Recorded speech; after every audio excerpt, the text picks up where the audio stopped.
la rizada, muégalo, viñuelo, que la gente lo llama buñuelo, pero viñuelo es porque en Navalillar de Pela lo llaman así, las flores, el bollo dormido y...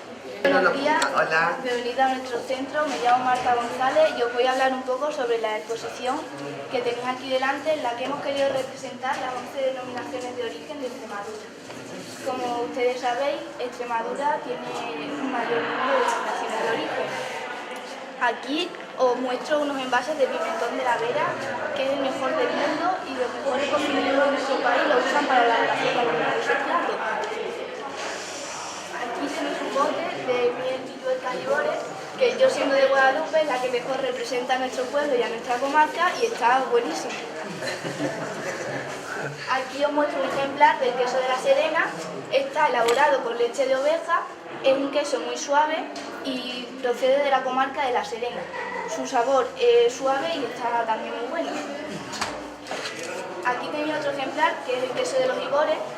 Se elabora con leche de cabra cruda de la comarca de los Ibores y los alrededores. No tiene el mismo sabor que el queso de la Serena, pero también está muy rico. Además del aceite que es de Gataúres que ha dicho ella, hay que destacar también de Monterrubio de la Serena, que es también de gran calidad. Además, tenemos aquí también posiblemente el que sea el mejor jamón del mundo, de esa Extremadura, cuyo aroma y textura no lo hay en otro sitio del mundo.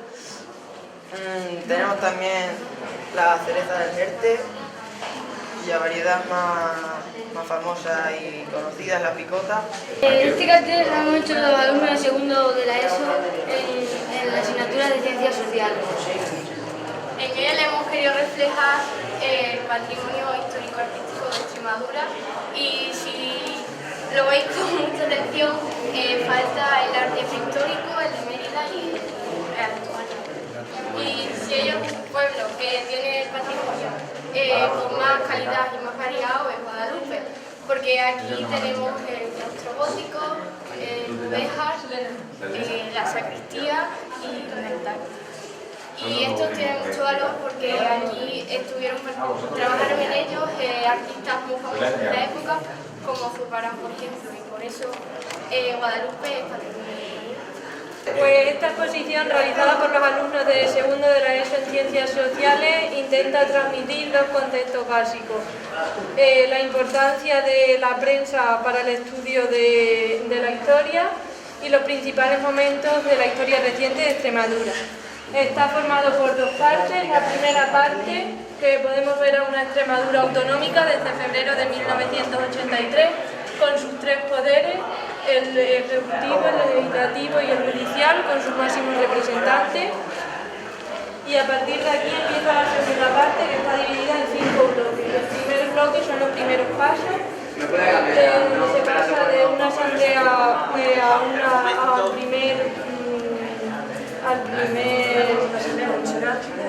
de una asamblea provisional al primer parlamento socialista. El segundo bloque, las celebraciones de la autonomía, como en Guadalupe, en Mérida y Trujillo realizan fiestas con el objetivo de crear una identidad común. El tercer bloque, la nueva sede del estatuto. El cuarto, que es la consolidación del autonomismo.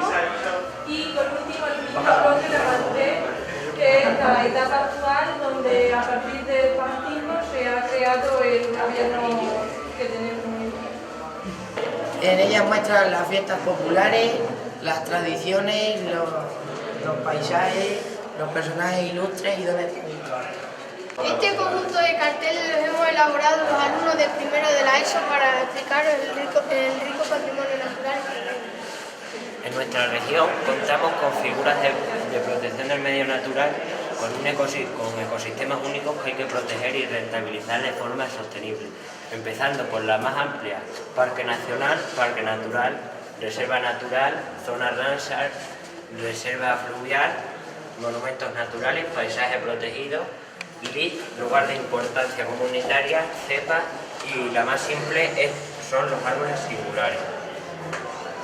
Para conocer mejor el Parque Nacional de Monfragüe, situado entre Plasencia, Navalmoral y Cáceres, hemos estudiado la fauna y la flora de estos 4 ecosistemas. El sistema de ribera, podemos encontrar el chochín y la nutria, el sistema de dehesa, la paloma torcal y la percil, el de roquedo, el avión roquero y el roquero solitario, el bosque matorral mediterráneo, el abejaruco y la jireta.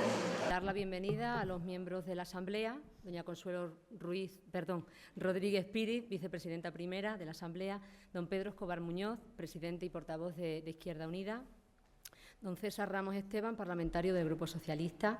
También quiero dar la bienvenida a la concejala de Cultura, doña Araceli Fernández Expósito, y a doña Petra Cordero, que fue maestra de esta localidad y que es la esposa de Carlos Cordero, quien realizó la labor de recopilar las leyendas que después vamos a representar. En un principio, bueno, pues quiero agradecer la presencia de los parlamentarios porque nos ha dado la oportunidad de poder realizar todas las actividades que ya les hemos mostrado.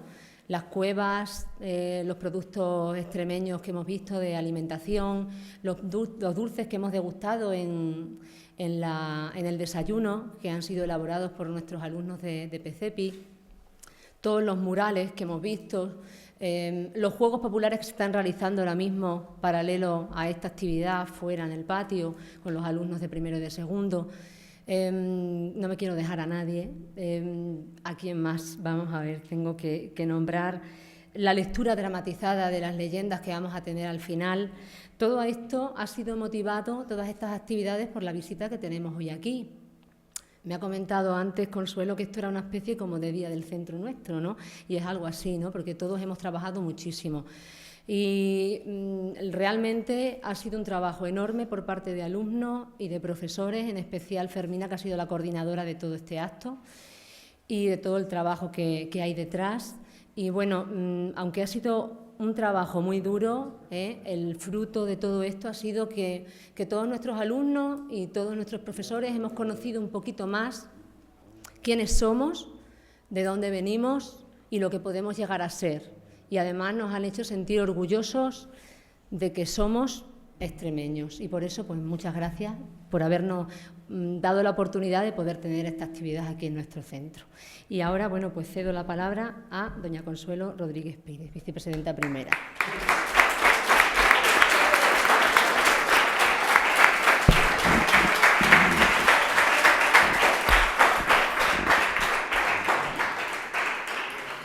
Bueno, buenos días, muchas gracias, Pilar, por habernos invitado, a mis compañeros de mesa, a Pedro y a César, a la concejala, a la señora de Cordero, que también está, a las profesoras que habéis contribuido a que estemos aquí, a los equipos también de la Asamblea, Jacinto y a Miguel Ángel, que siempre nos sacan guapos, hoy más guapos. Y lo siento, Jacinto, pero ha perdido el Barcelona, ganó el Madrid. No queremos entrar en detalles. Bueno, yo por lo menos, y creo que hablo en nombre de mis compañeros, luego ya ellos, estamos encantados de venir a este centro. Nos ha sorprendido gratamente varias cosas. A mí, la primera de ellas es vosotros, los alumnos. Creo que el trabajo que habéis hecho es un trabajo además generoso, porque celebráis el Día del Centro o algo parecido al Día del Centro, pero habéis querido hablar de Extremadura, de Extremadura al completo. Habéis sido generosos, por tanto. Habéis querido mostrar lo mejor de toda la tierra de Extremadura, no solo centrando en vuestra ciudad, y así, en vuestro pueblo, y así se hace región, porque nosotros los extremeños somos los que tenemos que hacer región, somos los primeros que tenemos que luchar por lo nuestro, tratar de dar la máxima difusión, tratar de mostrar la Extremadura amable y la Extremadura rica en muchísimas cosas, ¿no? Y eso se ve ahí en esa exposición que habéis hecho. También os quiero dar las gracias por los dulces tan buenos que nos hemos comido, que estaban riquísimos, que sé que lo habéis hecho con mucho cariño y sobre todo pues compartir con vosotros ese momento de desayuno. Y luego agradecer también al profesor de gimnasia que os haya preparado una actividad que yo no he podido disfrutar porque no me he atrevido, no os voy a engañar, pero vosotros que sois más osados y más jóvenes y con más ganas de arriesgar, pues seguro que lo vais a disfrutar muchísimo. Yo creo que este es un buen centro y es un ejemplo de cómo nos gusta que se trabaje en los centros, ¿no?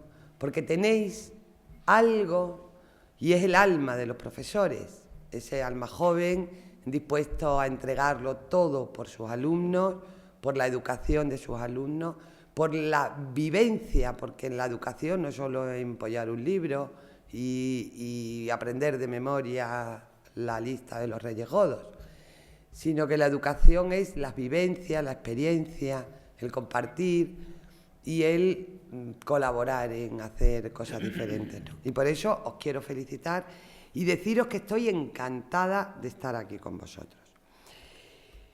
Pero hoy nos ha traído aquí a hablar del Parlamento de Extremadura. Fijaros, estáis viendo ahí el hemiciclo del Parlamento. Yo no sé si habéis tenido la oportunidad de verlo en Internet.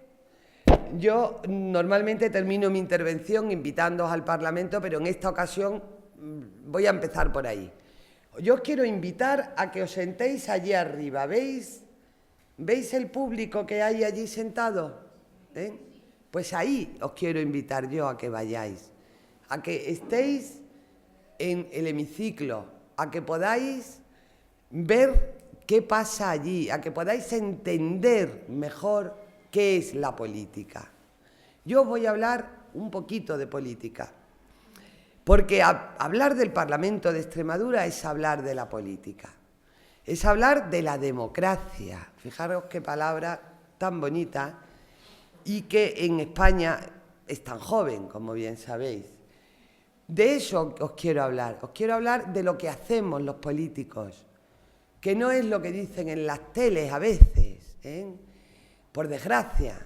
No, los políticos hacemos otras cosas, trabajamos por los ciudadanos, trabajamos por vosotros, trabajamos por los mayores, trabajamos por todos los habitantes de esta región y os voy a explicar cómo trabajamos. Mirad, en ese hemiciclo se hacen las leyes, que alguien lo ha dicho por ahí, muy bien dicho, las leyes que nos incumben a los extremeños, las leyes que determinan cómo organizamos nuestra convivencia, cómo vivimos y en las cosas que nos afectan. Pero las leyes se hacen de tres formas que las tenéis puestas ahí.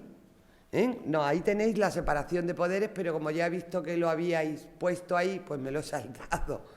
Las leyes se hacen de otra forma, de tres formas. Si las presenta el gobierno decide que quiere hacer una ley, imaginaros, sobre el botellón, que eso os suena, ¿verdad? Bueno, pues espero que poco. Sobre el botellón. Imaginaros que lo quiere hacer, entonces manda un proyecto de ley a la Cámara. Ahora os explicaré cómo va. Manda un proyecto de ley a la Cámara y le dice a los diputados, a los 65 diputados que somos: oye, diputados, yo quiero aprobar esta ley, que es una ley para controlar el botellón, por ejemplo, para que solo sea hasta las 3 de la mañana, o sea hasta las 5, o sea, en fin, cualquier. Entonces lo manda a la Cámara y los grupos que representan la Cámara discuten si están de acuerdo o no con la ley que propone el gobierno. Y eso se discute en un pleno, en ese pleno que habéis visto. Lo discuten los 4 grupos políticos que tenemos en la Cámara. Yo me gustaría preguntaros, ¿sabéis cuáles son los 4 grupos políticos que están representados en la Cámara? ¿Alguien lo sabe? Que no es de vergüenza, estamos en familia, ¿no? Bueno, algunos sí. A ver, uno de los grupos que está representado. Sí. A ver, Silvia. Venga, a ver. PP, PSOE, muy bien. Izquierda Unida. ¿Y cuál es el otro? Ese obtiene... ¿Qué le está chivando? Y eso que es profesor, ¿eh? Y eso que es profesor. El otro grupo es que estaba un poco diluido porque es más nuevo, porque se presentó a las elecciones en coalición con el PSOE, pero ahora se han separado y han formado otro grupo que es el Pre-Crex, ¿vale? Entonces, entre los 4 grupos que hay, discuten y le dicen al gobierno, pues sí, pues me gusta tu ley, pues no, pues yo quiero que pongas una enmienda a tu ley, pues no, pues yo quiero que no, a mí la tuya no me gusta, en fin, todo eso, ¿de acuerdo? Se discute esa ley y se vota, y en función de los votos que obtenga de los 65 diputados, se aprueba o no. Fijaros si es importante el Parlamento. Pero la ley también puede venir por parte de uno de los grupos políticos. Izquierda Unida dice, yo quiero que haya una ley sobre, no sé si tú, sobre la caza. Entonces, él no hace un proyecto de ley, él hace una propuesta de ley. Y la lleva a la Cámara, negocia con los grupos, le dice, tú me vas a apoyar, no me vas a apoyar, qué quieres que ponga, qué quieres que cambie. Fijaros lo que estoy siempre diciendo, negocia, habla. En el Parlamento es el sitio donde más se habla, quizás por eso se llame Parlamento, porque es donde más se habla, donde los grupos deben y tienen que intentar encontrar una solución que beneficie a Extremadura. Entonces, él negocia también con los otros grupos y después se aprueba o no se aprueba en función del número de diputados que voten de una forma u otra. Pero hay una tercera fórmula para que se apruebe una ley en el Parlamento, que es la iniciativa legislativa popular. Un grupo de personas, un grupo de asociaciones, piden que al Parlamento piden al Gobierno que se haga una ley determinada para una cuestión concreta. Entonces recogen firmas, las llevan al Parlamento y esa misma ley se discute también en el Parlamento entre todos los grupos. Por tanto, el Parlamento es, por excelencia, el lugar donde se llevan a cabo y se aprueban las leyes que rigen nuestra vida cotidiana. Pero también, y la ley más importante que tenemos en el Parlamento es la ley de presupuestos, que se aprueba, se lleva una vez al año y se aprueba. Y es la ley en la que el Gobierno nos dice en qué se va a gastar el dinero durante todo el año siguiente, porque eso se aprueba por ley. Y cuando se aprueba por ley, pues muy pocas partidas o muy pocas cosas se pueden modificar después. Bien, eso es lo que hace con respecto a las leyes. ¿Por qué somos 65 diputados? ¿De dónde salimos? No crecemos allí en los escaños, de pronto no aparecemos allí. Aparecemos porque vosotros todavía no habéis votado, vuestras profesoras sí, vuestros profesores sí, vuestros padres también, porque vuestros padres, profesores, amigos mayores, nos han votado para que estemos en el Parlamento. ¿Nos han votado cómo? Pues si habéis ido alguna vez acompañando a vuestros padres, habréis visto que hay unas listas electorales, ahí las tenéis, unas listas que son las que uno vota cuando va en las elecciones. Ahora mismo hemos tenido unas elecciones europeas y tenían unas listas. No las quiero mezclar con las europeas porque funciona de forma diferente en algunos aspectos y no las quiero mezclar. Me sigo centrando en esta. Uno va a votar y vota al Partido Popular. El primero está José Antonio Monago, que es el actual presidente del Gobierno de Extremadura. La segunda estoy yo, después está Pedro Tomás, en fin, bueno, un número determinado. En el Partido Socialista, el primero de la lista era Guillermo Fernández Vara, después María Ascensión, Francisco Fuentes y una serie de nombres que continúan. En Izquierda Unida, Pedro Escobar, que lo tenemos aquí, Alejandro Nogales, Ángel García Calle, es decir, otra serie de listas. No pongo más listas porque, como os decía, aunque tengamos 4 grupos, solamente en un principio entraron 3 en el Parlamento, ya os he explicado la decisión de Pre-Crex. Entonces, todo el mundo va a votar y elige qué papeleta, qué lista de esa mete en la urna. En función del número de votos obtenidos, Así, por una ley, la ley León, se obtiene un número determinado de diputados. Es decir, pues por ejemplo, en el Partido Popular, 32 diputados obtuvieron. En el Partido Socialista obtuvieron 30, Izquierda Unida obtuvo 3. Esos 65 son los que nos sentamos en ese hemiciclo que os hemos puesto antes. Eso es la razón por la que nosotros somos diputados, porque el pueblo, porque vosotros, vuestros padres, nos habéis elegido. No se elige nunca al primero que va en la lista para que sea presidente del gobierno y luego él dice quiénes se van a sentar después. No, nosotros, los 3 diputados, estamos elegidos por sufragio universal directo desde las urnas. Después somos nosotros, los 65 diputados, los que elegimos al presidente del gobierno. Generalmente coincide con el cabeza de lista de los partidos, ¿no?, que se presentan, es lo normal, pero no es una elección directa al presidente del gobierno, sino son los propios diputados los que eligen al presidente del gobierno. Y ya termino contándoos cómo se elige a la mesa de la Cámara. Jacinto, por favor. La mesa de la Cámara se elige de una forma que consigue que sea lo más democráticamente posible. Fijaros, esos somos los miembros de la mesa de la Cámara. El presidente, para que veáis, os voy a decir y luego ya os digo cómo se llega ahí. El presidente Manzano, Fernando Manzano, pertenece al Partido Popular. Yo, que soy la vicepresidenta primera, pertenezco también al Partido Popular. El vicepresidente segundo pertenece al Partido Socialista. El secretario primero pertenece a Izquierda Unida y la secretaria segunda pertenece al Partido Socialista. La mesa de la Cámara rige el Parlamento. Es el órgano de decisión del Parlamento. Es el órgano que califica los escritos. Es el órgano que junto con la Junta de Portavoces planifica los plenos. El que organiza las comisiones, que ahora ya os hablarán ellos. Es el que rige todo, pero fijaros, no es de un solo partido. Ya lo veis, está el PP, está el PSOE y está Izquierda Unida. Es lo más democrático, el órgano más democrático que hay ahora mismo en la región.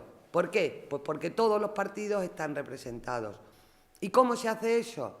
Pues el presidente se elige por la lista más votada, los 2 vicepresidentes se eligen por las 2 listas más votadas, con lo cual siempre tiene que ser uno del partido que tiene más votos y el otro del siguiente partido que tiene más votos. Porque si se eligiera de uno en uno, siempre serían, en este caso, del PP. Pero no es así, siempre se eligen los 2 juntos y los 2 secretarios también se eligen juntos para que puedan estar representados todos los partidos que tienen representación en la Cámara. Se me quedan muchas cosas, pero yo ya he hablado un cuarto de hora. Tú ya has hecho... que va, me meto con él. Y yo os dejo. Luego, lo que sí queremos es que nos preguntéis, ¿vale? Y muchas gracias y espero que os haya servido de algo. Yo tengo un problema de secreción.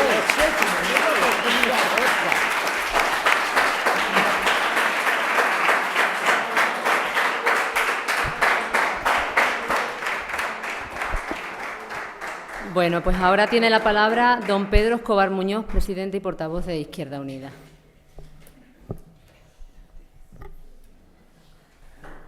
La verdad que, buenos días, buenas tardes a todos. Buenas tardes, sí.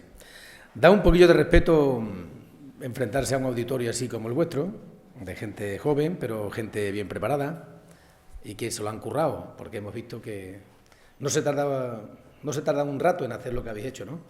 Ni los profesores tampoco tardan un rato. Entonces, es verdad que hemos ido a muchos centros, y comparto lo que ha dicho Jacinto, Es verdad que a lo mejor es que hemos estado más tiempo aquí que en otros sitios, que hemos llegado a las 12 a la hora de la charla y luego a las 12. Entonces, bueno, pues yo creo que tenemos una imagen del instituto, yo creo que es bastante real y yo al menos estoy bastante impresionado porque yo soy docente también. Yo me llamo Pedro Escobar, soy de un pueblo cercano aquí a Guadalupe, de ahí de Acedera. Ya está en la provincia de Badajoz, es el primer pueblo que hay en la provincia de Badajoz. Está Madrigalejo y después Acedera. Comentaba aquí con algunas de vuestras profesoras que yo he venido decenas de veces a Guadalupe, acompañando a mis padres, acompañando a mi madre, que como yo no hice la mili en África, porque no me tocó, yo hice la mili obligatoria en aquella época, las madres, os lo habrán contado seguramente, cuando el hijo no le tocaba hacer la mili en África, en Ceuta, en Melilla o en las colonias que había en el Sáhara, venían a agradecérselo a la Santísima Virgen. Porque eso de irse de 15 meses o 18 meses a África, venían una vez de permiso y, bueno, eso a las madres les producía un gran dolor. O sea que yo conozco bien la zona, conozco el territorio y Guadalupe, todas las cosas que han dicho que Guadalupe es bonita para aquí y para allá, yo lo ratifico, lo corroboro y lo doy. Y ya digo que me da un poco de respeto porque la imagen que se da de los políticos a través de la tele no es la que vosotros seguramente vais a tener hoy al final del día. Los políticos somos gente corriente. Somos padres o madres, tenemos familia, hemos estudiado unos sí, otros no, unos más, otros menos, y nos sentamos allí en el Parlamento para hacer el reglamento que haga la vida de los extremeños un poco más agradable y que permita a los extremeños buscar un futuro mejor y como cada uno es de su padre y de su madre, y es muy difícil que haya en un grupo de amigos que estáis 4 o 5, seguramente hasta que os ponéis de acuerdo qué hacer, pues discutís un ratito, ¿verdad? Uno quiere ir a un sitio, otro quiere ir a otro quiere... Pues imaginaros 1.050.000 extremeños que hay si tuvieran que reunirse todos para decidir qué hacen, para decidir qué normas hacen. Sería imposible. Entonces, a través de los partidos, los ciudadanos eligen y al que San Pedro se la dé, San Antonio se la bendiga. Unos tienen 32, otros 30 y algunos de momento tenemos 3. Ya veremos si tenemos más o menos después. Eso... Pero porque la sociedad es diferente, la sociedad es plural, hay muchas mentalidades, muchas formas de ver las cosas. Yo siempre digo que todos los políticos queremos lo mejor para la ciudadanía. Yo no creo que haya ningún partido que esté formado por gente sádica, que quiere hacer la puñeta a los demás. Sí, pues si tú haces la puñeta a los demás, a la próxima no te van a votar ni en tu casa, porque dependemos del voto de los ciudadanos. Entonces, nadie hace el mal adrede. Eso es difícil de entender, ¿no? Porque entonces ya sabes, como los políticos somos de quita y pon, pues a la siguiente te quitamos y ponemos a otro que no sea tan malo. Ya está. Entonces, ¿por qué? Esa es la causa que yo me gusta explicar siempre, por qué hay varios partidos, incluso muchos partidos. Ahora en las elecciones europeas creo que había 38 candidaturas. 38 candidaturas. Desde lo más variopinto, las más conocidas, Partido Popular, Partido Socialista, Izquierda Unida, tal, ¿no? Entonces, todas esas mentalidades existen en la sociedad y tienen que tener reflejo en el Parlamento. Y por eso digo que los políticos somos gente corriente porque estamos aquí, yo espero que de forma transitoria. Yo he estado toda mi vida, casi toda mi vida, dando clase. Por eso algunos, cuando por ahí les he adivinado de qué curso eran, decían, hombre, que nada más que veros la pinta, yo ya sé cómo son los chavales de primero de la ESO y los de segundo, y los de tercero y los de cuarto. Por eso cuando vi a un par de chicas ahí jugando a ese juego en el dibujo del suelo, digo, aquí de bachillerato no son. Los de bachillerato ya están, hay mucha gente de cuarto, ¿no? Sí. Prepararos al año que viene. Ahora sois los jefes, pero el año que viene prepararos. Ya veréis cómo no sois los mayores, ¿no? Entonces me gusta dar la imagen de que los políticos somos gente corriente, somos gente del pueblo, que podemos tener una mentalidad distinta, en algunas cosas coincidimos, en otras no, y me gusta defender la política porque no es la imagen que se da en los periódicos, en la tele, en todas esas cadenas, no. No estamos todo el día peleándonos, ni somos gente que estemos todo el día de bronca, ni somos todos corruptos, ni nos enriquecemos con la política, ni nada de eso. Y me gusta que asistir a los centros y que nos conozcáis de cerca, porque la política yo creo que es una actividad noble. Personalmente pienso que es lo que nos diferencia de los animales. Hay otras muchas cosas que nos diferencian de los animales, claro. Pero sabéis cómo los animales resuelven su conflicto, ¿verdad? Pues los seres humanos no lo hacemos así. Los seres humanos hablamos, discutimos, nos ponemos de acuerdo o no nos ponemos de acuerdo. Si no hay unanimidad, tiene que imponerse la voluntad de la mayoría. Por eso, algo muy importante en la democracia es que todos los votos son iguales. Vuestro voto vale igual que el de vuestro abuelo o abuela, por muy mayor que sea. Vuestro voto vale igual que el del presidente del Banco de Santander, el señor Emilio Botín, aunque él esté podrido de dinero y uno esté aquí pues, con dificultades para llegar a fin de mes. El voto es lo que iguala de verdad a la ciudadanía. Y un voto, sea de quien sea, vale igual que un voto. Y muchas veces no somos conscientes de ese poder que tenemos. Y si encima los políticos son de quita y pon, ¿qué otra forma puede haber de resolver los problemas? Nos vamos a otras épocas históricas pasadas en las que, bueno, pues no se resolvían los problemas con el diálogo. Yo creo que en España en este momento, desde 1939 para acá, cuando acabó la guerra, aunque yo me iría ya al 75, la época de democracia es la época más larga de paz en la historia de España. Repasar la historia del siglo XIX. Empezamos con 1800, la guerra de la independencia, don Fernando VII, las guerras carlistas, y recorriendo el siglo XIX. Yo creo que no hubo ningún periodo ni de 15 o 20 años en el que no hubiera una guerra en este país. La profesora de historia después me tirará de las orejas, me dirá, mira, hubo tal época, pero creo que por ahí anda la cosa. Y os hablo del siglo XIX, si nos vamos más atrás, entonces, yo creo que la política es eso, es la forma de resolver los problemas hablando. Y si no hay unanimidad, la voluntad de la mayoría. Y se acabó, no hay más. ¿Que no nos gusta lo que hacen? Los cambiamos. Tenemos el poder de cambiarles. Y a partir de ahí, pues a trabajar, a soñar, a buscarse cada uno su futuro, siempre con esa regla. Yo sé que a algunos os habrá sorprendido el tema ese de que la política es la que diferencia los que defiendo. Porque la civilización es lo contrario de la barbarie. La civilización es lo que permite desarrollarse las personas, desarrollar las sociedades, vivir mejor, que es lo que tratamos, vivir mejor, ser más felices. Y si lo conseguimos, seremos un país más civilizado. Y si no lo conseguimos, seremos un país menos civilizado. Yo también llevo ya, me parece que 10 minutos, luego es mejor que os preguntéis, que nos digáis lo que queráis, las preguntas que sean fáciles, si es posible, y si no, pues diremos simplemente, pues no lo sé, porque además yo he visto que de muchas cosas vosotros sabéis más que nosotros. Venga, hasta luego, hasta las preguntas.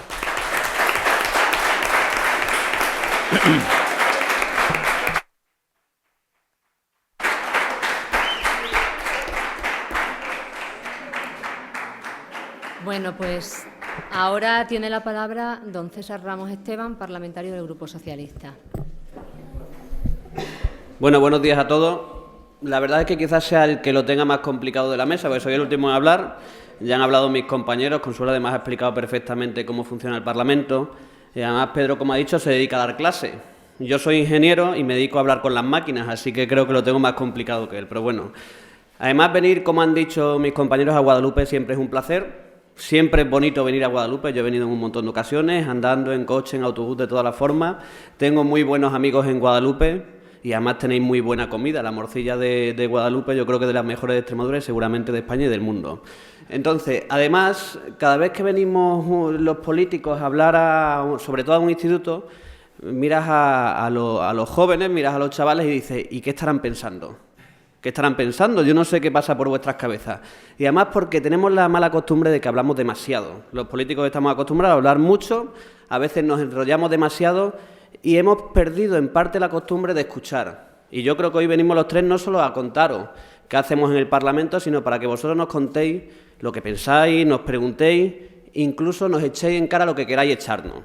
Porque, sinceramente, yo creo que si los que estamos en política no somos capaces de escuchar lo que podáis pensar, no somos capaces de conversar, no seremos capaces de buscar las mejores soluciones que necesita la sociedad, que necesita la política. Y desde el Parlamento tenemos que hacer eso. Y es muy bueno venir a un instituto de Guadalupe, de una zona de Extremadura, que para mí además es una de las zonas que tiene que cambiar un poco porque es complicado llegar desde algunos sitios. Tenemos que buscar la forma, cómo hacemos para que nos entendáis. ¿Cómo hacemos para que nos contéis vuestras preocupaciones? ¿Cómo hacemos para que nos digáis lo que pensáis de nosotros?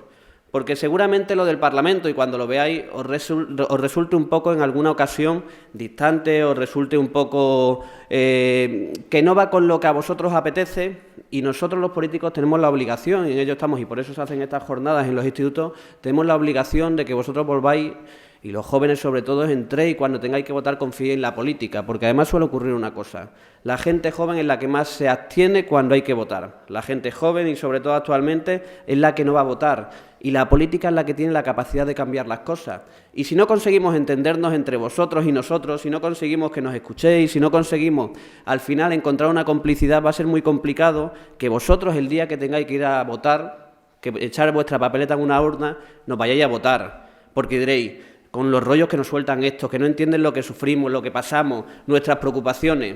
Por eso a mí esta visita la verdad es que me parece muy interesante.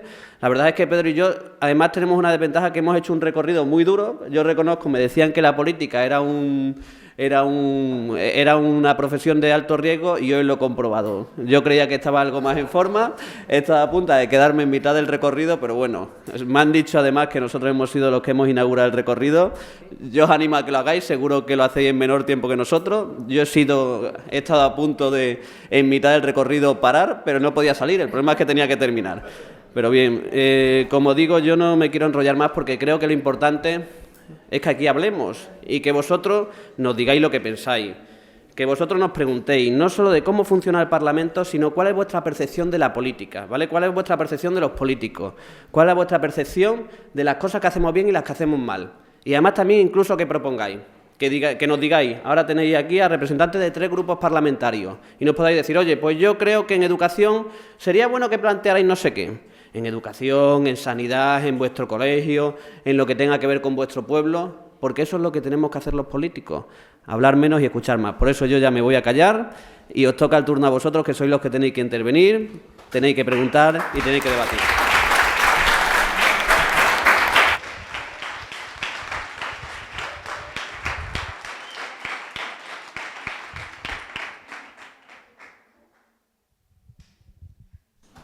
¿Quién quiere preguntar?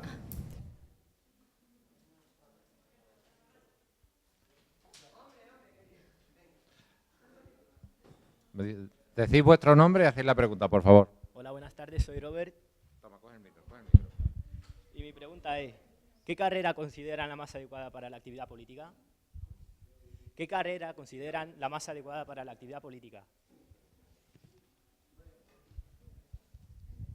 Yo te voy a contestar. No hay una carrera específica. Bueno, hay una carrera que se llama Ciencias Políticas, ¿no? Politólogo. Pero yo no pienso que haya que haber una carrera específica. Yo soy psicóloga, yo he trabajado siempre en la discapacidad, ¿no? Y puedo aportar a la política mis conocimientos en discapacidad, mis conocimientos como psicólogo. Pedro es profesor, puede aportar, profesor de historia, ¿no? De matemáticas. Puede aportar a la política, en la Comisión de Hacienda y todas en esas cosas puede aportar sus conocimientos. César ha dicho, es ingeniero, puede aportar. No hay una carrera específica. ¿Tú te imaginas un parlamento, un gobierno, en el que todo el mundo fuera licenciado en Derecho? ¿O todo el mundo fuera licenciado en Química? ¿O todo el mundo...? ¿Sabes? Es decir, yo creo que para estar en política es bueno tener una carrera, porque no es tanto por el conocimiento, que también, sino por esa formación universitaria, por esa experiencia, por ese conocimiento, por esa apertura un poco de salir, pero yo creo que la carrera da igual, lo importante son las experiencias también vitales y sobre todo, el compromiso por querer trabajar por los ciudadanos. En política estamos porque queremos, nadie nos obliga. Todos los que estamos aquí tenemos un trabajo que podríamos estar haciéndolo ahora. No lo estamos haciendo porque hemos elegido este camino vital en nuestra vida, en un periodo determinado de nuestra vida, en el que queremos transformar las cosas, en el que queremos que las cosas sean de otra forma, y por eso estamos en política. Pero esto es transitorio. Esto es transitorio. A mí nadie me parió política. Mi madre no. Entonces, yo lo que sí es, yo elegí ser psicóloga y ahora he elegido ser política. Pero nada más. Entonces, no hace falta, yo creo, no sé yo que conteste, si cree que es mejor una carrera que otra. A ver, si has hecho la pregunta porque quieres dedicarte a política, yo te recomiendo que estudies lo que te haga feliz, ¿vale? En la vida hay que ser feliz y lo que tienes que estudiar es lo que te haga feliz. Y siguiente, y yo creo que también lo ha dicho Consuelo, yo lo que te recomiendo es que si en algún día alguno de vosotros os planteáis entrar en política, que antes hayáis vivido un montón de cosas.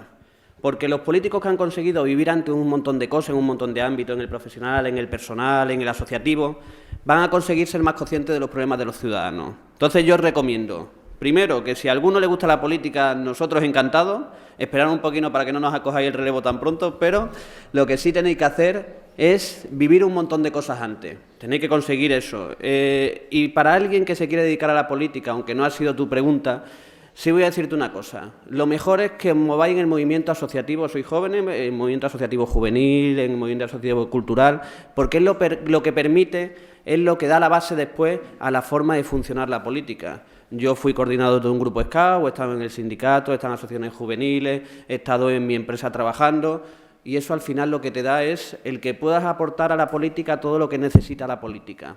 Entonces, para dedicarse a la política no hace falta tener ninguna profesión, aunque siempre hay algunos que creen que lo de ciencias políticas lo estudian porque tienen que dedicarse o se quieren dedicar a la política. No es así. El que quiera además la política es muy bueno, que esté llena de gente que tenga distintos perfiles. Porque imaginaros que todos los que estuviéramos en la Asamblea de Extremadura fuéramos de matemáticas o fuéramos todos profesores o todos abogados. Habría seguro en ámbitos en los que no tendríamos la capacidad de buscar las mejores soluciones. Gracias. Yo, por ejemplo, podría ser diputado dentro de 10 años si soy rumano. ¿Si eres? Rumano. Sí, claro. Mientras estés empadronado en España, ¿no? y con un cierto número de años de residencia, claro, perfectamente. Vamos, no tengo duda. Mire, un dato estadístico. Lo que más hay en la política son abogados, profesores y economistas. Son las tres profesiones las más frecuentes. Pero no se llega a diputado por oposición, como se llega a profesor o se llega a médico, sea lo que sea, no se llega por oposición. Dice, bueno, oposiciones para diputado, me preparo los temas, me los empollo, no. Aquí es el ciudadano, es el pueblo el que pone y el que quita. Por eso no hay una carrera para ser político, es que no va así. Tú me imagino que o bien creas un partido o te afilias a alguno de los partidos, que los del partido te propongan a ti en las listas y para adelante, ya está. No hay ninguna discriminación ni por razón de raza, sexo, origen, religión, etcétera. Eso es la democracia. Vale, gracias. Carmen, a ver, cuando salen los políticos en televisión, los corruptos dicen que están aforados. Yo entiendo que ellos tengan privilegios, pero ¿por qué? Sino que me corrijan mis compañeros. Cuando salen en televisión los corruptos, lo que deben de hacer es dejar de salir en televisión y que los metan en la cárcel. Eso es lo primero. Lo primero. Es decir, no sabéis el daño que nos hace a los políticos normales, a los de calle, a los que estamos aquí, a los que trabajamos todos los días por esta región, que nos aparezca en televisión un político corrupto, que además de corrupto es un sinvergüenza, lo digo así, sea del partido que sea. Me da igual que sea del mío, que sea de otro partido, me da lo mismo. Entonces, lo primero que hay que hacer es que todos lo paguen, que devuelvan el dinero y que lo paguen. Y están aforados. Vamos a ver, mirad, el aforamiento de un político, no os creáis que es la impunidad del político, no tiene nada que ver. Ningún político es impune. A cualquier político, a los tres que estamos aquí y a todos los que veis por televisión, se les puede condenar y se les puede mandar a la cárcel. No hay. En el aforamiento lo que hay es que a un político no se le puede juzgar en juzgados de primera instancia, sino que se les tiene que juzgar en juzgados de regionales, en el Tribunal Superior de Justicia de Extremadura. ¿Por qué? Bueno, hay muchas posibilidades, pero una de ellas es que cuando un político, no estoy hablando de los corruptos, estoy hablando de a pie. Imaginemos que nosotros estamos, por ejemplo, paseando por la calle y tenemos un problema con un ciudadano, ¿no? que nos agrede y terminamos agrediéndole nosotros, en fin, una reyerta, ¿no? Nosotros podríamos, como políticos, ya sabéis cómo están las cosas, podríamos ser denunciados en cualquier momento, bajo cualquier circunstancia, porque los políticos tenemos, entre comillas, enemigos. ¿Qué ocurre?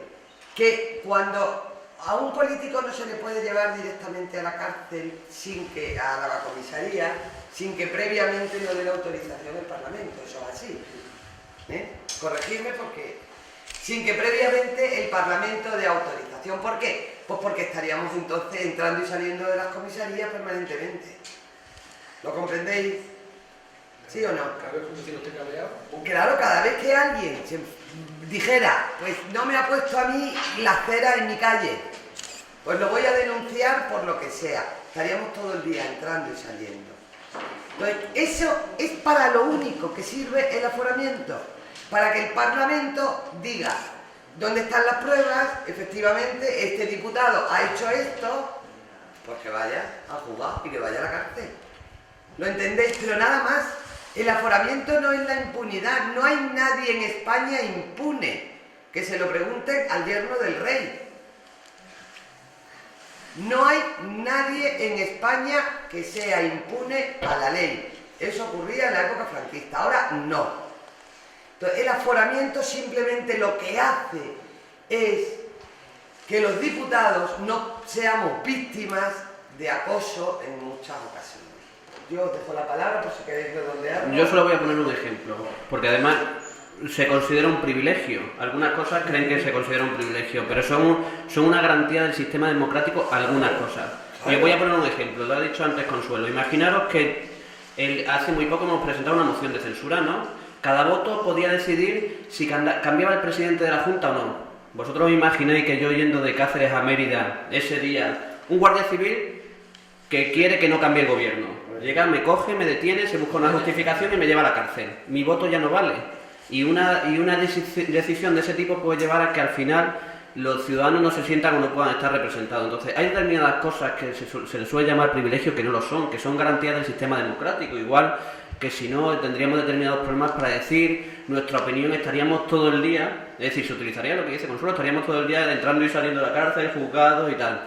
Y es simplemente una garantía, ¿vale? Una garantía del sistema que en alguna ocasión se ha dicho que es un privilegio, ¿no? Los políticos, si cometemos algún delito, vamos a ser juzgados de la misma forma, vamos a ser juzgados al final y si se demuestra que hemos incumplido una norma, pues tendremos que pagar las consecuencias que sean. Entonces no es algunas cosas que se han llamado y que la televisión además lo utiliza mucho y habla de los privilegios de los políticos, son la garantía de que el sistema funcione.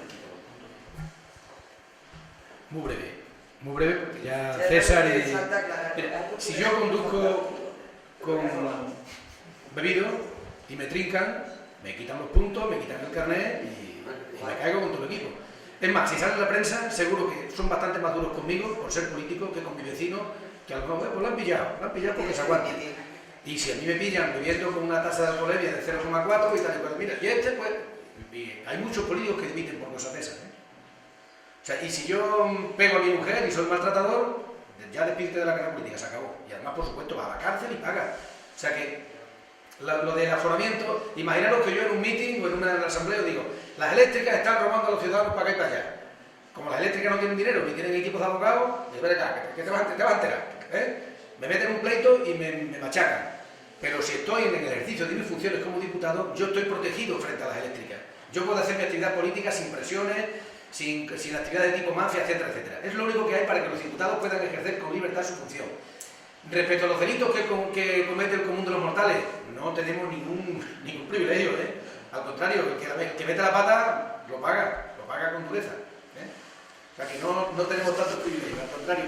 Yo ya no me puedo ir sin pagar de ningún bar porque si me trincan, pues uno que sale en la tele, mira que sinvergüenza. Ya sabéis que lo de los impas no se debe hacer, ¿eh? Cuidado. A ver. Sí. ¿Cuándo entró en el mundo de la política y qué opina su familia sobre su trabajo? Bueno, cada uno de nosotros, ¿no? Pues mira, yo entré en el mundo de la política, como tú dices, Sergio, pues hace ahora, pues yo creo que ya 15 años. Tenía 40 años. 38 años. Yo estaba casada, tenía 2 hijos. Mi trabajo era en el centro de discapacidad, en el CADE, en el Centro de Atención a la Discapacidad de Badajoz, por oposición. Yo aprobé mis oposiciones con 24 años, trabajé como psicóloga en consulta durante muchos años. Yo me cambié de barrio, me fui a vivir a otro barrio, como faltaban cosas en el barrio, formamos la asociación de vecinos, vecinal del barrio, Empecé a moverme, empecé a no sé qué, a pelear, pues hay que poner un parque, pues hay que poner... Lo que os ha dicho César antes, ¿no? Pero yo empecé con 38 años. Empecé porque lo que tenía en ese momento no me gustaba y quería cambiarlo, ¿no? Y quería modificarlo. Empecé pues en la asociación de vecinos. Y bueno, pues yo creo que de tanto ir al ayuntamiento a dar la lata y de tanto pelear y de tanto no sé qué, bueno, pues me propusieron ir en las listas con el Partido Popular, que era mi partido, aunque yo no era activista en ese momento, ir como concejal al Ayuntamiento de Bajo. Empecé como concejal, compaginaba mi trabajo con la política. Al final fue un desastre y al hilo de... Fue un desastre, voy a decir en qué. Porque, claro, yo, por un poco el tema de si los políticos tenemos que cobrar o no tenemos que cobrar. A mí me pagaban en la Junta con mi trabajo de psicóloga y luego iba al ayuntamiento cuando había plenos y cuando había cosas. ¿Qué ocurría? Pues que cuando tenía que ir al ayuntamiento desatendía mi trabajo en el centro de discapacidad. ¿Y qué ocurría? Que me tenían que suplir mis compañeras psicólogas. O sea, al final, ¿qué estaba ocurriendo? Pues al final lo que estaba ocurriendo es que estaba sobrecargando a mis compañeras, ¿no? Entonces hubo que tomé la decisión de liberarme, que se llama así en política. Ahí en el Ayuntamiento de Badajoz he sido concejala de Cultura durante 12 años, una legislatura durante 4 además era concejala de ferias y fiestas, era primer teniente alcalde, en fin, bueno. Y después, pues hace 3 años, el presidente Monago pues decide que venga al Parlamento. O sea, pero yo ya cuando empiezo en política yo tenía casi hasta mis hijos criados. Bueno, tenían 8 y 10 años. Han sido sufridores, entre comillas, porque yo he tratado de que no ocurriera así. De todas formas, en mi casa el peso de los hijos no lo llevo yo sola, lo llevo yo y mi marido, lo llevamos en conjunto. Con lo cual, cuando no estaba yo, estaba él, y cuando no estaba él, estoy yo. Y somos exactamente lo mismo, sabemos hacer exactamente lo mismo los dos, y por tanto, pues mis hijos han crecido bien y no ha habido ningún problema. Yo creo que las mujeres en la vida pública, que en la vida política, tenemos las mismas oportunidades que los hombres y debemos aprender también a compartir el hogar exactamente igual, ¿no? Es decir, que eso yo creo que gracias a Dios hay que seguir peleando y hay que seguir machacando, pero aquí estamos porque queremos y por tanto lo importante es tener un proyecto, tener una meta, pelear por ella, trabajar y trabajar. A ver, yo entré hace 16 años en la Juventud Socialista. Antes había estado en Grupo Scout, había estado en otra serie de asociaciones juveniles. Y además llevo en política como diputado 8 años. El primer año de legislatura que entré en el Parlamento, compatibilizaba, como decía Consuelo, también le pasó a ella en el Ayuntamiento, compatibilizaba mi labor de diputado con mi trabajo en una fábrica de Cáceres que hace piezas para el automóvil. Y es muy complicado, es cierto que muchas veces cuando dicen que los políticos tenemos que tener nuestro trabajo y ahora tenemos que ir a la política, es muy complicado, porque claro, mis compañeros de trabajo, cuando ya abandonaba la oficina para irme a Mérida a una comisión o a un pleno, me decían, claro, ellos se tenían que cargar con mi trabajo. Al final, por eso, muchas de las cosas que se tiene, la sensación que se tiene de la política, que si hacemos muy poco, hacemos mucho y tal, muchas veces son leyendas, y que además es muy bueno que además vosotros nos preguntéis sobre qué hacemos, de dónde venimos, a qué nos dedicamos, para que comprobéis, como decía, yo creo que era antes Pedro, que somos personas normales, que estamos temporalmente en la política, que tenemos una vida, una familia, un trabajo, que tenemos amigos, porque a veces parecemos como bichos raros. Cierto que a veces parecemos unos bichos raros que vivimos en otro mundo, y no es cierto. Nosotros somos personas normales con nuestro trabajo, familia, y que temporalmente nos dedicamos a representar a los ciudadanos en el Parlamento. Y que seguramente mañana o pasado mañana alguno de vosotros estará representándonos a nosotros en el Parlamento, y eso es lo bueno de la democracia. Bueno, yo soy el más viejo de los tres. Y ya casi que no me acuerdo cuando empecé en esta historia, porque yo no tenía ni barba entonces, cuando me afilié al Partido Comunista, y ahora ya tengo muchas canas. Yo viví 5 años en el País Vasco, 2 en Francia, 1 en Italia y 5 en Lisboa. Y me afilié al Partido Comunista estando en Francia cuando tomé contacto con los emigrantes españoles. Con los emigrantes españoles que había allí. Y entonces tú reflexionas, tú ves la realidad de tu comunidad, ves que hay inmigración, que hay desempleo, que hay mucha pobreza, y dices, hombre, el mundo podría ser de otra manera, ¿no? Entonces tú reflexionas cómo se pueden cambiar las cosas, y como el que a los 20 años no quiere cambiar el mundo es que no tiene corazón, y el que a los 40 sigue queriéndolo cambiar es que no tiene cabeza, pues yo entonces me metí en esta historia, vamos a cambiar el mundo, vamos a hacer la revolución y vamos a conseguir una sociedad justa, sin explotados ni explotadores y esas cosas, ¿no? Y desde entonces estoy metido en esto. Ahora, vivo de la política, por así decirlo, aunque eso suene mal, desde hace 3 años. Yo trabajo siempre de profesor, en todos esos sitios fui de profesor, y desde hace 3, pues, cobro de la asamblea y me dedico a esto porque si no sería imposible. Pasaría como Consuelo, cada vez que... Yo fui 8 años concejal en el Ayuntamiento de Badajoz. Y entonces tuve que cambiar mi horario, dar clases en el nocturno, dar clase por la tarde en el nocturno, en secundaria, y por la mañana iba al ayuntamiento y hacía lo que podía, porque los primeros 4 años había mayoría del Partido Socialista y los otros 4 había mayoría absoluta del Partido Popular. O ya que yo siempre en la oposición no me comía una rosca, o sea que no conseguía sacar una proposición de las que hacía, cada vez que, bueno, vale, señor Escobar, muy bien, venga, vamos a votar, ¡pum! 2 votos, 3 votos, 15 en contra, fuera. La democracia es eso, ¿no? Entonces yo he aprendido a estar en minoría, yo he aprendido a ser grupo pequeño y ya está, eso es lo que... Te metes en la política pues porque reflexionas, ves lo que hay a tu alrededor y dices, esto puede ser de otra manera, ¿no? E intentas juntarte con otra gente que piensa lo mismo y ahí estamos. Tengo 16 años y el año que viene me tengo que ir a otra ciudad a estudiar fuera, ya que el bachillerato de arte que quiero hacer no se encuentra en el instituto cercano que hay en Argentina. ¿Por qué se recorta en educación? ¿Qué culpa tenemos los jóvenes? ¿No os dais cuenta que si se sigue recortando no habrá gente capacitada para que nos gobierne, nos atienda sanitariamente o nos enseñe? Bueno, ¿dónde te vas a estudiar? A Cáceres. A Cáceres, al Instituto de Cáceres, ¿no? Mira, yo creo que no puede haber un bachiller de arte en todos los institutos de la región, ¿no? Porque no hay tantos alumnos que quieran estudiar arte. Yo soy vicepresidenta del Parlamento, no estoy metida en el gobierno, te voy a hacer solo una reflexión. Ellos están más, pues que hablen desde el punto de vista más político, yo quizás te haga. Yo creo que no puede haber un instituto de arte en todos los municipios, o sea, un bachillerato, perdón, de arte en todos los institutos. Yo tengo la ligera sensación de que los recortes en educación no han sido tales, porque yo creo que vosotros seguís teniendo clases, ¿no? Vosotros seguís teniendo vuestras profesoras, es decir, yo creo que es que se ha creado una falsa alarma, ¿eh?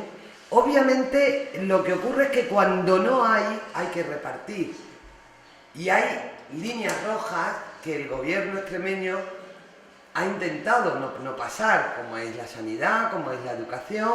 Hoy la sanidad sigue como está, es que no quiero hacer balance, es que es un tema completo, claro, no quiero entrar en política, porque creo que no era el objeto de este debate. La política se hace en la casa, en el Parlamento. Yo lo que quiero que hagáis es una reflexión. Cuando uno gobierna como si gobernara una casa. Vosotros tenéis vuestra familia, vuestra casa, ¿eh?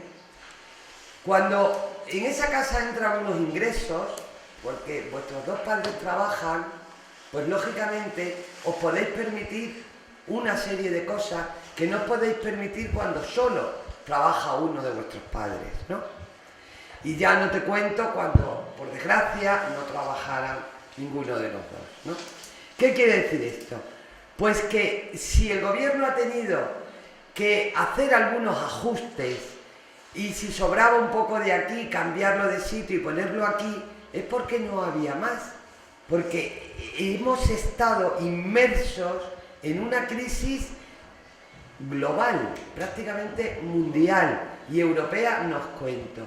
Es decir, de pronto este sistema en el que estábamos viviendo tenía muchas aristas que no estaban controladas y se ha desplomado. ¿Y qué ha ocurrido? Pues que no ha habido dinero. Es como cuando en una casa, por desgracia, los dos padres de pronto se quedan en paro. Hay que reestructurar, hay que empezar a quitar cosas. ¿Qué cosas hay que quitar? Pues a lo mejor hay que salir menos de juerga, a lo mejor hay que comprarse un pantalón y no 4. A lo mejor no se puede ver el Canal Plus y hay que quitar esa cuota. A lo mejor. Es decir, para intentar salvar algunas cosas. Y yo creo que en este caso, la educación permanece. No creo que haya en Extremadura ningún niño sin escolarizar porque no tenga un profesor que le dé clase. Yo creo que no hay ningún niño que no pueda estudiar porque no tenga dinero para hacerlo. Y por tanto, pueden estar las cosas mejor, claro, sin lugar a dudas. Pero cuando uno tiene que ajustar el presupuesto familiar, no queda más remedio. Y cuando ya el padre vuelva a encontrar trabajo, la madre vuelva, eso se va a ir abriendo y se van a poder hacer cosas, más cosas. Pero de verdad, yo entiendo ese mensaje, yo comprendo que os quedáis con ese mensaje de los recortes en educación, pero realmente los ciudadanos, los jóvenes, yo quiero que me digáis en qué lo habéis sufrido. Aquí, por ejemplo, ¿no? Y nos pasa en otros institutos. A lo mejor el cambio de una profesora puede tardar un poco más, pero ha tardado siempre. Es que eso siempre ha tardado. Siempre ha ocurrido lo mismo, se ha puesto una profesora mala y hasta que envían una sustituta se tarda mucho. Es decir, yo quiero que también penséis que, como decía Pedro, los gobiernos no hacen las cosas para jorobaros, sino que si ha tenido que ajustar algunas cosas es porque no había más dinero. Y si no hay, pues no se puede gastar. Porque ya más no nos fiaban. Eso es como el que va a la tienda y lleva 10 días comprando fiado. Fiado se dice aquí también, ¿no? Se dice en mi pueblo. Dice, dame 2 chorizos y apúntamelo. El primer día te lo apuntan, ¿verdad? El segundo día te lo apuntan. El cuarto también, el quinto también, pero cuando vas al 10º y le dices apúntamelo, le dice, oye, que yo también tengo que pagarlo. O me lo pagas o ya no te fío más. ¿Me entendéis? Yo creo que ahí habéis hecho una pregunta política a políticos y lo normal es que los políticos contestemos y no pasa nada, que digamos nuestra opinión, ¿vale? Yo no voy a entrar en una guerra política y no lo vamos a hacer porque no es el sitio y el lugar. Pero sí voy a decir cuál es mi opinión en eso, porque si no además sería un poco surrealista que estuviéramos 3 de distintos partidos políticos y fuéramos incapaces de dar una opinión en un tema tan político como ese. Hay distintos modelos, ¿vale?, de cómo se puede gobernar o cómo hay que hacer las cosas y cada uno tiene sus pros y sus contras y cada uno tiene su visión de las cosas. Yo soy de la visión que en Extremadura, además en una región tan extensa como la nuestra, en la que gran parte de la población vive en el mundo rural, hay que garantizar que la gente que vive en el mundo rural tenga las mismas oportunidades que en las localidades grandes. Porque si no, lo que estaríamos diciéndole a la gente es, si quieres tener las mismas oportunidades que yo, que soy de Cáceres, si quieres vete a vivir a Cáceres o si no, no lo vas a tener. Entonces, dentro de eso se puede hacer de muchas formas, ¿vale? Una de las formas, es cierto que no se puede poner todo de todo en todos sitios, pero sí hay formas de hacerlo. Si tú te tienes que ir a estudiar a Cáceres porque aquí no hay lo que tú tienes que estudiar, nosotros, las instituciones, tenemos que garantizar que lo puedas hacer sin que tengas un coste añadido. ¿Por qué el de Cáceres tiene derecho a estudiar lo que tú quieres estudiar sin que a sus padres le cueste más dinero? ¿Vale? ¿Cómo se solucionan esas cosas? A través de becas, a través de que se pague el transporte, y en eso es lo que no nos podemos permitir recortar. Y yo no voy a entrar a valorar si se ha recortado o no, ¿vale? Porque además sería ridículo, sería entrar en una discusión, no voy a entrar a valorar el por qué se ha recortado o no. Porque al final, los que sois conscientes de esa situación sois vosotros, que lo vivís cada día, son vuestros padres que lo viven cada día. Y vuestros padres y vosotros tenéis que valorar si es cierto que se ha recortado o no y cómo se están haciendo las cosas. Porque si no también sería engañarnos. Nosotros nos vamos, o yo personalmente no voy a vender una película y os voy a decir, oye, mira, esto es maravilloso, que Consuelo no lo ha hecho, pero digo, no voy a vender que esto es maravilloso, que esto es del color de rosa y que vosotros viváis otra situación, porque nos estaríamos engañando todos. Entonces, bueno, yo creo que hay distintas formas de hacer las cosas, por eso somos partidos distintos. Por eso, si todos los que estamos en la mesa pensamos de la misma forma, actuamos de la misma forma, tratamos a la educación, la sanidad de la misma forma, ¿para qué tenemos partidos distintos?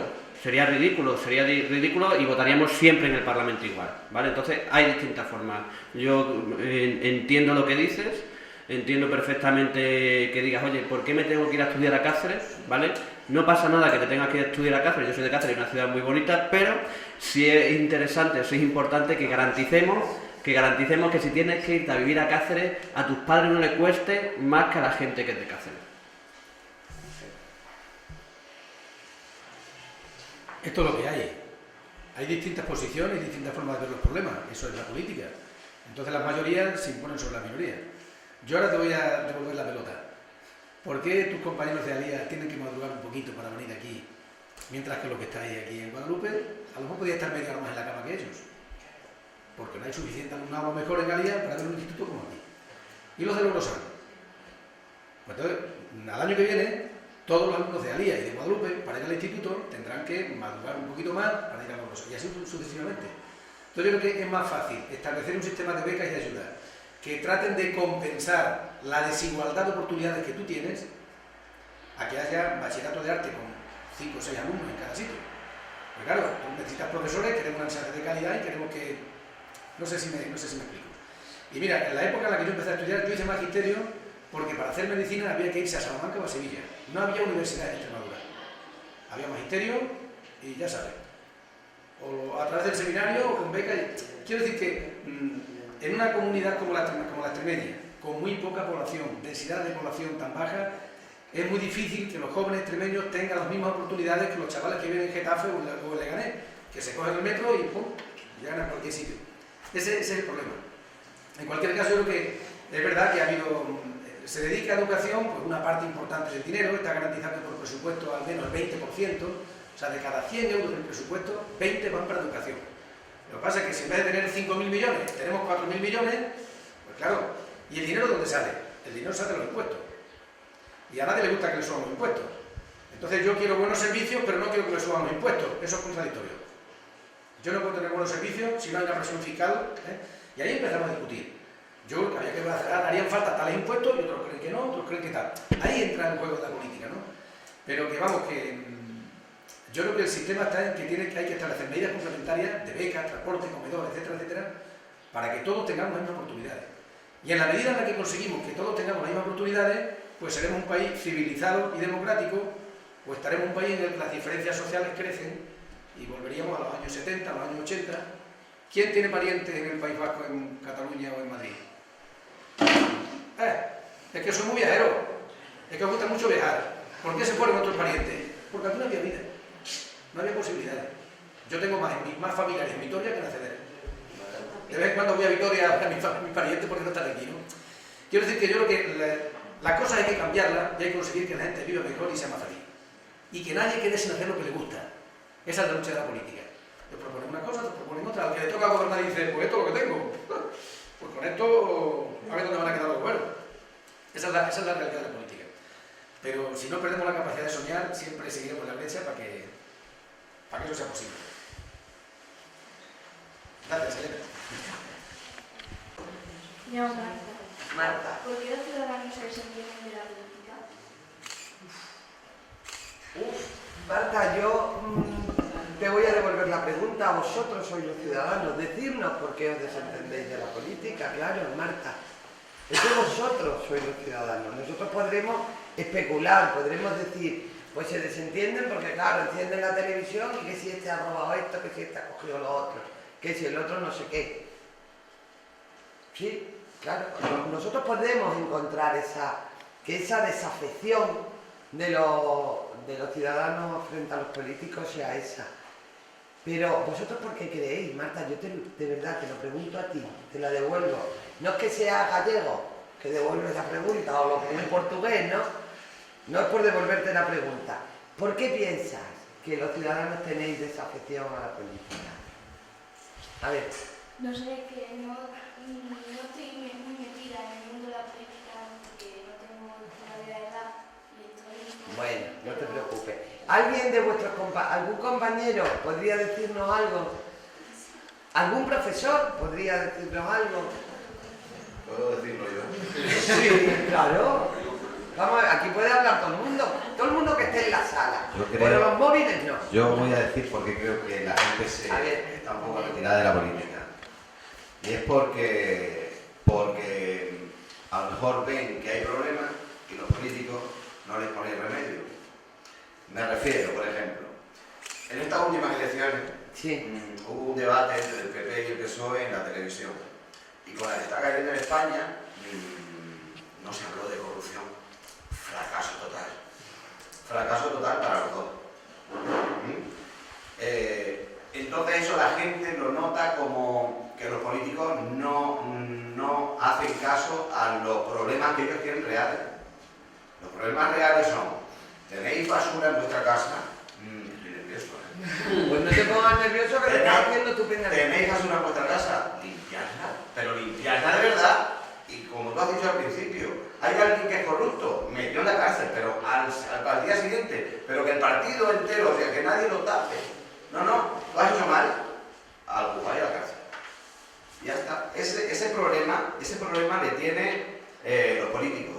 Y si no lo lográis solucionar, vais a hacer que la gente esté más separada de vosotros. Y ahora voy a hacer yo mi pregunta un momento. Vale. Yo estoy orgulloso de los políticos que tenemos en Extremadura, porque el PP, el PSOE, Izquierda Unida, yo he visto a Ibarra enfrentarse al gobierno socialista en Madrid y sentirme orgulloso. Yo he visto a Monago enfrentarse al PP en Madrid y sentirme orgulloso. Y he visto a usted enfrentarse a su partido con las presiones que tiene que haber tenido y sentirme orgulloso y decir, por lo menos creo que tienen claro que a los que representan son a los ciudadanos extremeños. Y en Extremadura, gracias a Dios, han salido pocos casos de corrupción y yo no conozco ninguno. De eso yo me siento orgulloso. Muchas gracias. Mira.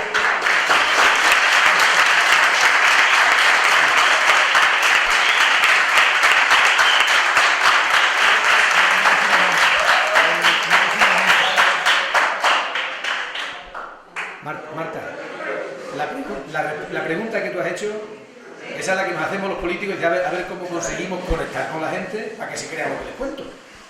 El caso es que nos damos con la tecla. O sea, seguro que los sociólogos, los analistas, están buscando a ver cuál es la tecla que hay que tocar para que comuniquemos bien con la ciudadanía.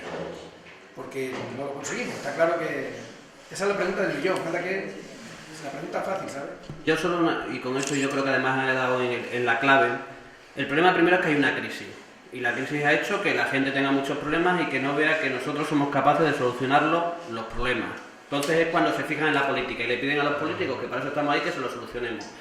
Pero a partir de ahí sí es cierto que, aunque solucionáramos los problemas, aunque no hubiera crisis económica, aunque no estuviera esta situación, hay algo más que falla. Y algunos creemos que lo que falla en parte es el sistema, ¿vale? Tenemos que repensar el sistema, cómo hacemos que la gente participe. En Extremadura nos podemos sentir también orgullosos de otra cosa, y lo pone por aquí además la proyección, que todos los grupos parlamentarios nos hemos puesto de acuerdo para que haya una ley de gobierno abierto, que obligue a hacer transparencia, que se publique absolutamente todo, para que no haya corruptos. Seguramente por eso no haya corruptos, ¿vale? Porque hay que publicar absolutamente todo. Y siguiente, lo que pide es que la gente pueda participar, y obliga a que los políticos tengamos que poner en marcha los sistemas para que la gente participe en la política. Pero el principal problema, yo creo que está con él. Extremadura, España y Europa y el mundo tienen muchos problemas, y los políticos que se supone que tendríamos que ser los que damos soluciones a eso, no somos capaces. Y ese es el gran principal problema. Estoy seguro que el día en el que no haya la situación que vivimos a día de hoy, seguiremos teniendo los mismos problemas de falta de participación, de transparencia y tal, pero los ciudadanos seguramente no lo echen en falta como lo echan ahora. Por la sencilla razón de que y será un problema también porque dirán, bueno, los políticos se han vuelto a convertir en un mal menor. Y tendremos también un problema porque se creará un espejismo que no es tal. A ver, Paula, creo que quería decir algo. Si le puedes pasar el micrófono. Yo iba a decir por qué creía que los ciudadanos se desentendían de la política. Iba a decir algo parecido a lo que decía Manolo, pero yo también quiero decir que creo que los ciudadanos nos desentendemos un poco más de la política, porque al ver en la tele pues políticos corruptos y vemos que salen, que no siguen sacando y que tardan mucho tiempo, o incluso no los meten en la cárcel, pues te acabas, no sé, después diciendo, pues esto no funciona, entonces... Paula, Sí. ¿me permite? Sí. Para que alguien entre en la cárcel lo tiene que dictaminar un juez. Por eso. Y en los juicios, tú habrás visto muchas películas, incluso en la realidad, a veces hay gente que se escabulle. O sea, si tienes dinero para tener buenos abogados que recurren, que plantean, que tal y cual, todos lo conocemos que con la justicia es mejor no tener problemas. Y si tienes problemas con la justicia es mejor tener mucho dinero. Tú sabes que algunas veces si pagas una fianza se van a casa y el que no puede pagar la fianza se queda allí. A mí eso me parece radicalmente Por injusto. eso, igual que a mí. Eso me parece injusto. Entonces, cuando hay algún corrupto, hay que demostrar que es corrupto y por eso hay juicios y recurren. Y yo voy a echar un poquito la culpa a los medios de comunicación y a la salsa rosa, francamente. Sí, porque es que lo que venden, el morbo, es allí, la pelea, sí, el espectáculo. Y bueno, pues es lo que hay. Pero yo creo que para meter a un corrupto en la cárcel, primero hay que demostrar que es corrupto.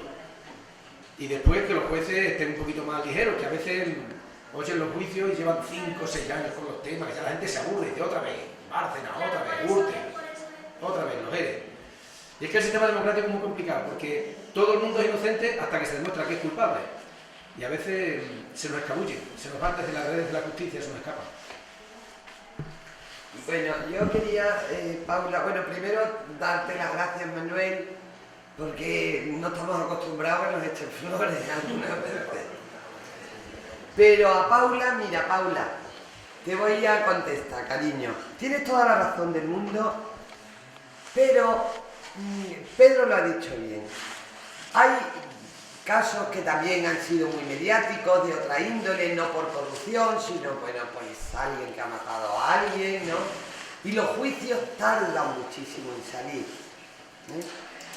El gobierno, creo, corregirme si no me equivoco, creo que está trabajando en un proyecto para que todo el tema de la corrupción política vaya por otros medios y vaya mucho más rápido, porque evidentemente es muy alarmante. Es decir, nosotros sentimos lo mismo que tú y lo mismo que ha dicho Manuel. Es que de verdad que lo sentimos. Es decir, yo no puedo entender por qué sea Bárcenas, o sea los Eres de Andalucía, o sea la Gürtel, o sea quien sea, no esté pagando ya por haberse llevado el dinero. El dinero de los españoles. Entonces, todos tenemos también esa sensación de que la justicia es lenta. Pero es lenta en los casos de corrupción política y es lenta en los casos de asesinatos o en los casos o en otros casos, ¿no? Y ahora le quiero decir a Manuel, en el debate no se habló de corrupción porque entonces no se hubiera hablado de otra cosa. Pero vamos, no tengas ninguna duda. Pero fíjate lo que te digo, que es que tampoco se habló de Europa. O sea, que no se habló de corrupción y no se habló de Europa. Fue un desastre de debate. De los dos, en el aspecto de que en esta campaña no se ha hablado de Europa. Y yo creo que el tú más y el tú más, yo creo que tenemos que aparcarlo ya y empezar a hablar de cosas para construir en condiciones y de los problemas de la gente. Y no del tú más y el tú más y el tú haces. Por eso te digo que si se hubiera hablado de corrupción no se habría hablado de nada más. Y aún así no se habló. Y bueno, pues... A ver, la coordinadora, Fermina, ¿te parece que pasemos al siguiente? Ah, sí. Vale. Ustedes tienen perfiles en las redes sociales que si lo usan a nivel laboral o personal, ¿y qué opinión tienen sobre ello? Pues, como yo hablo mucho, voy a dejar que empiece. A ver, yo perfiles en todas las redes sociales, pero además por una razón, porque creo que es una oportunidad para conversar y escuchar a la gente. Es decir, en Twitter cada vez que escribo algo mucha gente me contesta, puedo leer lo que piensan los ciudadanos, la percepción que tienen.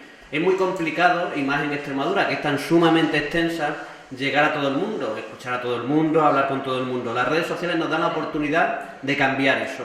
Por eso digo que soy un friki. No solo soy un friki, sino soy un convencido de que las redes sociales ayudan a que los políticos estemos más cerca de los ciudadanos, a que les escuchemos, pero eso no quita y no debe quitar, y en alguna ocasión yo he tenido discusión incluso con algunos compañeros, porque no se puede sustituir el utilizar las redes sociales con el contacto ciudadano físico. Es decir, yo podría decir, bueno, como yo estoy en las redes sociales, hay mucha gente que me sigue, hay mucha gente que me lee, hay con mucha gente que converso, ¿para qué voy a ir a Guadalupe a hablar allí con los alumnos si yo lo puedo hacer por las redes sociales? Yo creo que no se habla de la misma forma. Yo creo que no sé... A mí cuando hablo me gusta ver a la gente a la cara, porque sé si les interesa o no. Veo que ahora, por ejemplo, la gente se está moviendo un poco eso porque ya llevamos mucho tiempo hablando, ¿ves? Eso, por ejemplo, en las redes sociales es algo que no podemos comprobar. Entonces, tenemos que utilizar, y yo soy partidario de que utilicemos las redes sociales para escuchar lo que se dice, con total respeto, para hablar, para conversar, pero nunca sustituyendo lo que tiene que ser el contacto con todo. La visita, porque si no, hoy no podríamos haber venido a Guadalupe a ver lo maravilloso que es Guadalupe. Y creo que esas cosas no son sustituidas. Y sí creo que en la política una de las cosas que hay que hacer es tenemos que buscar la forma de cómo conseguimos que los ciudadanos participen en la política a través de las redes sociales. Y en Extremadura lo hicimos. Ahí ha puesto Jacinto un portal, que además crearon desde la Asamblea de Extremadura, y lo que hicimos fue la ley de gobierno abierto, se hizo con la participación de los ciudadanos, que a través de las redes sociales nos podían decir qué poner, qué no poner, qué cambiar y qué no cambiar. Tanto que hablamos de participación, si ponemos las redes sociales para que puedan aportar en la política, y nosotros creo que es la primera comunidad autónoma y el primer parlamento que lo hace, se puede hacer. Entonces, yo lo digo, es que soy más friki, yo creo que también vosotros estaréis en alguna red o estarán, y las redes no solo se utilizan en la parte política, porque yo no dejo de ser César Ramos las 24 horas. A veces hablo de política, a veces hablo de mi perro y otras veces hablo de que me gusta el tiempo que hace. Entonces, porque hay gente que dice, no, yo separo mi perfil político de lo que... No. Yo soy César Ramos, las 24 horas del día, a veces actúo como político y otras veces actúo como ciudadano normal, como persona corriente, y hablo de cosas corrientes, porque si algún día los que entran en mis redes ven que todo el día, y nos suele pasar a los políticos, solo estamos hablando de política, dicen estos son unos bichos raros. Y como yo no quiero que nos consideren unos bichos raros, creo que tenemos que ser naturales, normales y hablar de todo. Mira qué móvil tengo.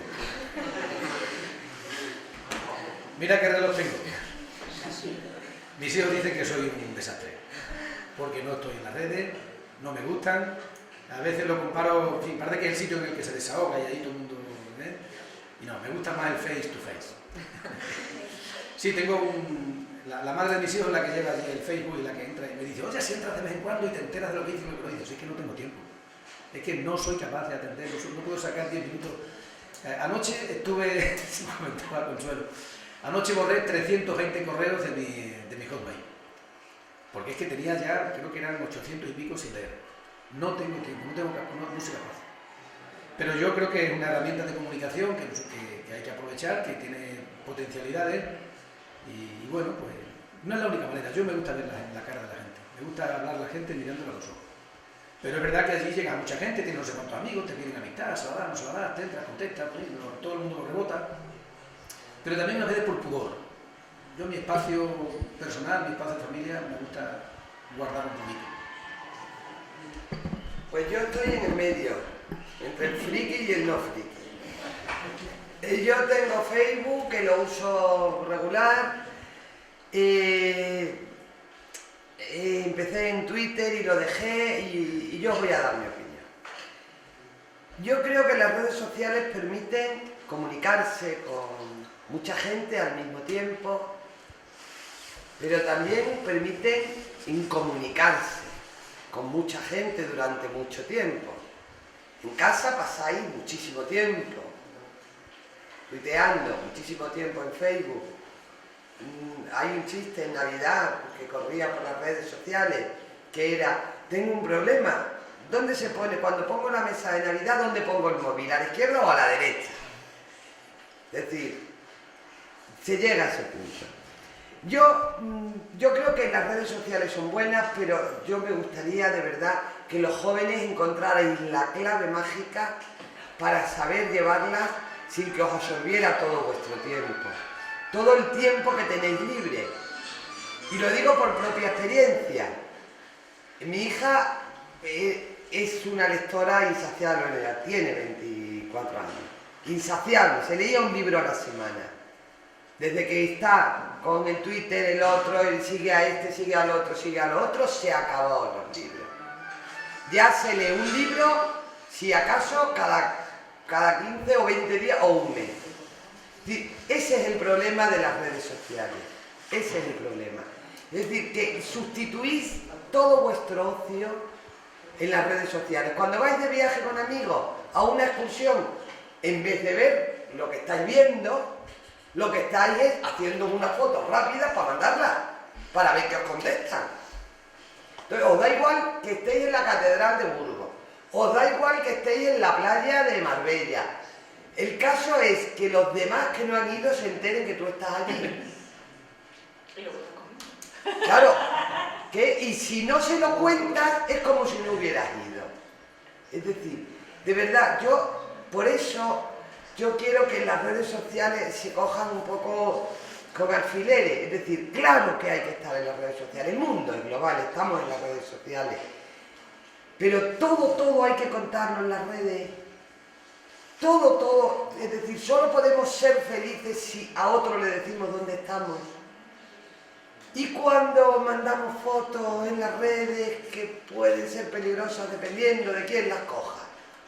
Ojo, tenéis una edad para que sepáis guardar vuestra intimidad, para que sepáis guardar vuestros secretos, para que tengáis vuestro espacio, para que leáis, para que vayáis al cine, para que habléis con vuestros padres, para que habléis con los amigos y luego al rato en las redes. Esa es mi opinión. Aprovechando que tienen las redes sociales, las preguntas, si no hay tiempo para la gente, se las enviaremos y otra en clase. Perfecto, todas, perfecto. Y luego, quiero que los llevéis al Parlamento, ¿eh? Os habéis ganado que os lleven al Parlamento. Que os atenderemos allí estupendamente. Si podemos los tres, os llamo. César, si podemos, cuando estéis allí, yo podré, normalmente, para enseñaros el Parlamento, que es muy bonito, para animaros, para que lo conozcáis, para que veáis lo que hacemos allí, todo eso. Y de verdad, de corazón, daros las gracias porque habéis sido unos alumnos extraordinarios, extraordinarios. Y algo tendrán que ver vuestros padres y algo tendrán que ver vuestros profesores. Así que un aplauso para vuestros profesores.